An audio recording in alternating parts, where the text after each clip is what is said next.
folks, welcome aboard the channel, Rockin' a Country. I'm Don, and I have a gift request of another Mark Chesnutt song. This dude is an absolute hidden gem. He's not so hidden from people who love traditional country music, but I mean, I don't know. I'm a Jersey guy, and we do get country music played up here, but not nearly as much as in other parts of the country. And so, other parts of the country get to experience artists like Mark.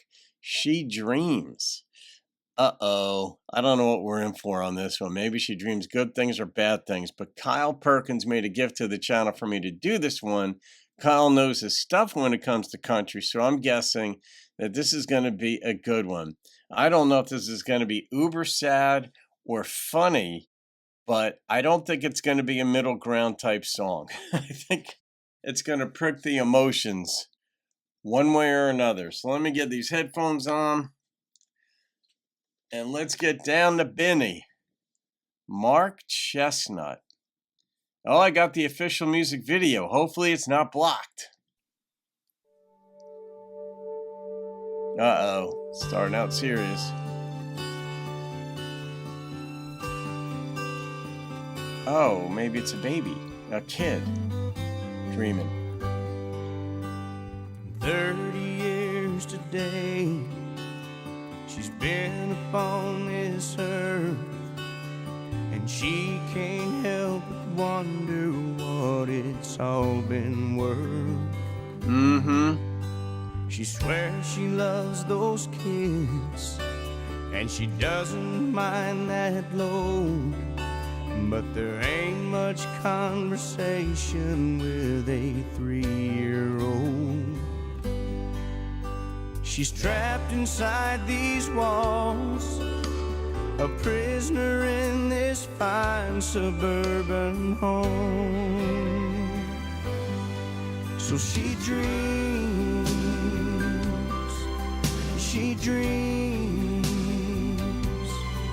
he'll come home from work and carry her away.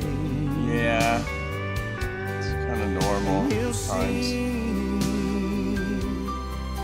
She needs the man she's still in love with when she dreams.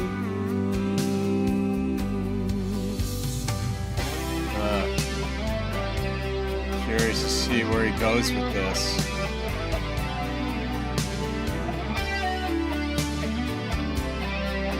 It's all right to have to entertain ideas. Just don't let the ideas entertain you.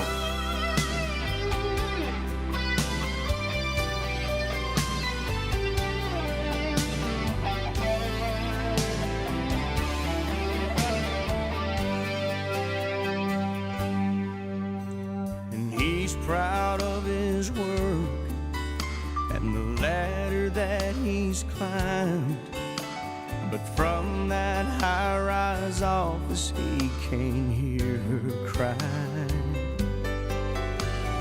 Ringing telephones and decisions to be made, and even when he gets home he's so far away. That's and tough. He drifts It's off life. to sleep, and she enters her world of make-believe. 'Cause she dreams,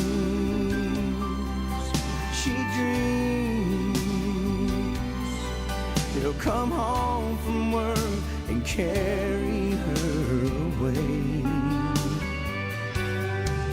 and he'll see all she needs, the man she's still in love with when she dreams. She just wants him to pay more attention to her if he can, or would.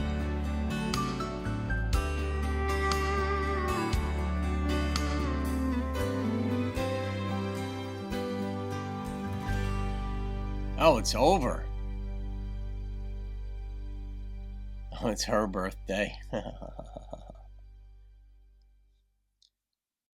Well, I mean, didn't he say like they were married 30 years, but they had a 3-year-old? I mean, no, there's not much conversation with a 3-year-old. And you're putting everything into them, and you know they don't understand how hard life is for you, the amount of energy drain that there is. Kids just don't understand that.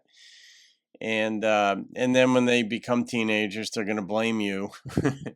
Most kids, on some level, blame their parents for stuff because parents do to get some things wrong. But if you love your kid and they know you have their back, all is forgiven. They will love you, and it's kind of simple formula in that way. But if you're just driving them into the ground with your rules, or you're ignoring them as far as kids go, that's a different story. Then you are rightly going to be blamed later in life. But as far as husband and wife goes, it's a difficult uh, world to straddle, to combine it all. Like, he's got to go to work, he's got his responsibilities at work. Your mind gets sort of grooved at work. And if you're in a high rise office, that's what he said here. The illusion or the assumption to be made is he's paid well, but he has big responsibilities for that. And when you get home, you just don't punch out.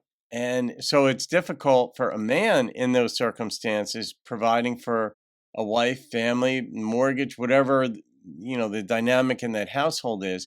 But she's got her own things too, because, yeah, it is sort of stultifying at times to be watching Bob the Builder for the 100th time. And then when you have several children, it's like sort of rinse repeat, but then it requires more energy because now you've got two kids who could run into the road and get hit by a car. So you're always on guard.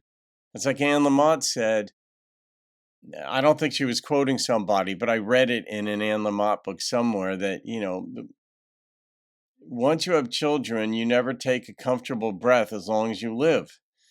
And it's like, you can see it. It's like, yeah, if you care about other human beings prior to having children, once you have a child, you're really going to care about that child. And you're going to be thinking and worrying about that child. Even if you're pissed off at them for months on end, you still care about them.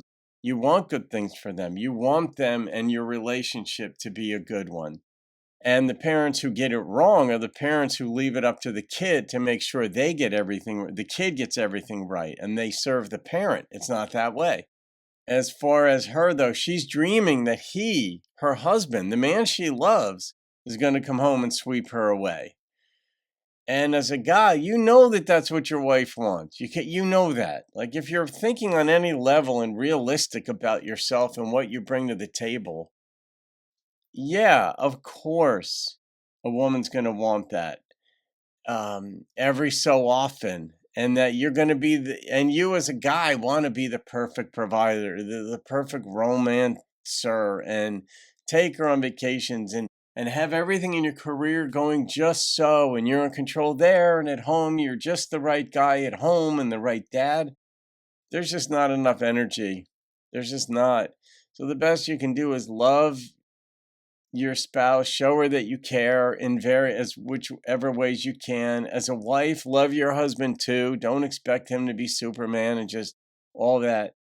It's a difficult balance to strike. The thing is, if you have kids within a couple of years of getting married, let's say you get married at age 28, then you start having kids at, when she's 30, 32, 35, whatever.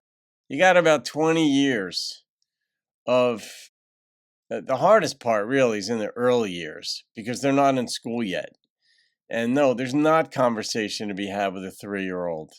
And it can be absolutely stultifying. It could be just like, my God, but I'll tell you this much. When they're out of the house, you miss it. You miss the struggle. You miss having to drive them to dance class and soccer practice and school and the challenges. You miss the things that you thought you hated, you miss later.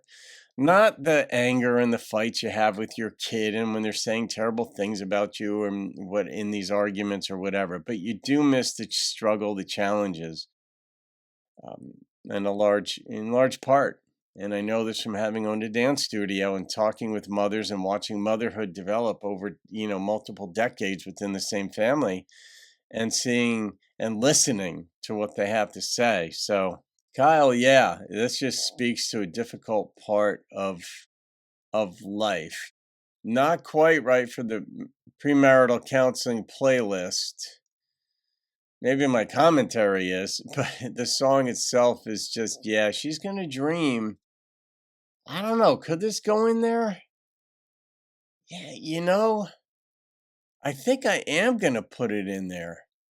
And I'm officiating a wedding coming up next year too, and I'm always mindful of what I could advise people of before they get married to look out for on a certain level. I'm gonna put it in the premarital counseling playlist, Kyle. I don't know if you had intended or had that in your idea uh, for me, but that is going in there. And as far as I'm gonna rate the song, and the song struck me as an 8.8, but it is going to go in the premarital counseling playlist. So there you go. All right, guys, you can thank Kyle for that one. I bet a lot of folks can relate to this from one side of the river or the other. Anyway, all right, guys, have a great day. See you on another video. Thank you, Kyle, again, and keep rocking the country. She needs